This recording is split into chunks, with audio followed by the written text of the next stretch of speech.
Under the dim shimmer of the Italian moon, something rare unfolds. Not a celebrity event, not a spectacle, but a love story that feels like it's been written in silence. Patient, enduring, true. Selena Gomez and Benny Blanco. Two names you never thought would collide, until they did. One, the global icon who turned her pain into art. The other, a producer who built his empire behind the curtain, crafting the soundtracks to a generation. Different energies, different worlds, and yet, somehow, perfectly aligned. The whispers began months ago. Quiet talk of a private ceremony, a hidden guest list, an invitation that looked more like a poem than a party. And now, the day has come. The sun rises over the Amalfi Coast, painting gold across the horizon. The venue is a 17th-century villa once owned by a forgotten noble family. Walls wrapped in ivy, windows overlooking the endless blue. Every surface breathes history. Every detail has been chosen, not for show, but for meaning. The theme, timeless love. Florals flown in from Kyoto and Morocco. White orchids, pale roses, lavender lilacs, soft, symbolic, each carrying the scent of calm. Even the table linens are hand-woven silk, embroidered with celestial symbols representing the constellations under which they first met. It's not a wedding designed to impress, it's one designed to be remembered. The cost? Easily $10 million, but no one here is counting. Not when every sound, every flicker of candlelight, feels sacred. Selena's suite overlooks the ocean. A room scented with gardenia and faint vanilla.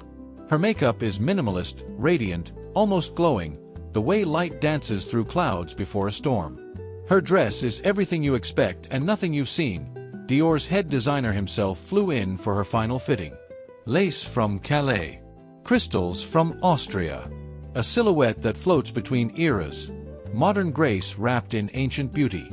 Benny stands across the courtyard, calm, almost in disbelief. His cufflinks bear their initials. His shoes are custom Loro Piena. The tux, a bespoke Tom Ford creation tailored in Milan, black with a hidden stitch of silver threading visible only under candlelight. Guests arrive slowly, the inner circle. Taylor Swift, whispering joy in Selena's ear. Post Malone, quietly smiling from the back. Even Elton John sent a handwritten note with a piano ribbon tied to it. To love like this is to have lived. And then, it begins. The ceremony opens with silence. No announcer, no noise. Just the ocean breathing beneath the cliffs. Benny walks first. Selena follows, her veil trailing across white petals that line the aisle. The priest doesn't speak at first. He lets them look at each other. Really look. Because in that gaze you can feel the years.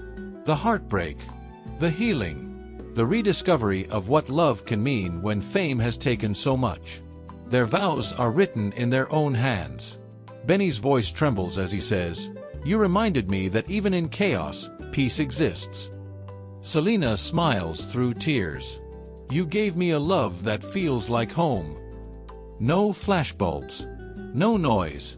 Just the sound of a piano softly echoing from the villa, a melody he composed for her, never released, never named. When they kiss, the crowd rises, but gently, reverently. Because it doesn't feel like a performance. It feels like the closing scene of a film the world didn't know it was watching. Dinner is served under the open sky. Gold-rimmed plates, crystal glassware refracting the light of hundreds of floating candles. The chef, a Michelin-starred artist from Paris, presents a menu built around their shared memories. Caviar and honey, the first meal they cooked together. Truffle pasta, their favorite date night dish. A rose-flavored cake inspired by Selena's childhood home garden. Everything tells a story. As the night deepens, a live orchestra emerges from the shadows, violins blending with slow, cinematic beats. The air feels enchanted. Selena changes into her second dress, a flowing silk gown that mirrors moonlight. Benny watches her dance barefoot on the marble floor, her laughter echoing through the courtyard like wind through the trees. Later, they sneak away, just the two of them, down to the shoreline where a path of lanterns leads to the edge of the sea. The waves crash gently. Their reflection ripples across the water. She leans against him and whispers, "We did it." He replies, "No, we're just beginning." Back inside, guests find small envelopes at their seats. Each holds a message written by the couple, not a thank you note, but a wish.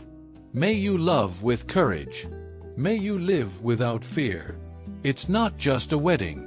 It's a statement. A reminder that true wealth isn't built from numbers or possessions. It's built from peace, trust, and love that withstands the world's gaze. By morning, they're gone. No grand exit. No press release. Just a silence that feels powerful. Somewhere above the Mediterranean, their jet disappears into the clouds, the same Gulf Stream that's carried them across continents, now beginning a new chapter. Their combined empire is now worth over $120 million, but that's not what defines them. What defines them is the simple fact that they found each other, in a world that thrives on temporary. That's the real luxury. If you felt this story, share it. Because love like this, quiet, intentional, and rare, deserves to be remembered. Like, subscribe, and keep watching. Because sometimes, the richest stories are the ones that can't be bought.